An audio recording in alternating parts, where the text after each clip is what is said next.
ယောက်ျားတွေရဲ့အသေးနှလုံးသည်အစာအိမ်ကလာသည်တဲ့ဘာရလာလဲအိမ်မှာမိန်းမထမင်းချက်မကောင်းလို့အပြင်ကိုထွက်ဆိုင်ရင်ယောက်ျားရဲ့ခြေတစ်ဖက်ဆုံးရှုံးမိတဲ့များသွားရင်နှက်လုံးပါသွားတယ်ဟိုမှာတွေ့ရမှာလေကာရာအိုကေကကောင်းမှအဲ့တော့အဲ့ဒီယောက်ျားအပြင်မထွက်အောင်လို့ဒီမိန်းမကောင်းကောင်းချက်သက်ပြုတ်တတ်ရမယ်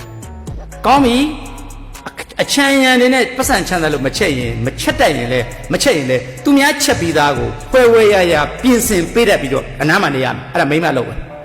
ပြီးတော့မှယောက်ျားလင်ငယ်နေတယ်ဘာလဲလာမပြောနဲ့အသုံးမကြတာမိန်းမတွေသုံးမကြတာ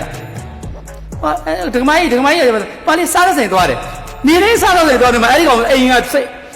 9နာရီ10နာရီကြောက်တာနဲ့အပြင်ကစိတ်ကအပြင်ရောက်နေပြီလေနင်တော့မှမထိန်းသိမ်းနေတာလေမထိန်းမိဖို့ကြောင်ရဲ့အာဒီမိဖို့ကြောင့်ဒီအမျိုးသမီးတွေကွင်းမယ်သူကပင်မပဲဆိုတော့အဲ့တော့အစာအိမ်လေးကောင်းလိုက်ရင်အဲ့ဒီယောက်ျားအပြင်ထွက်မစားတော့ဘူးမောင်ပြီးလို့ရှိရင်သူက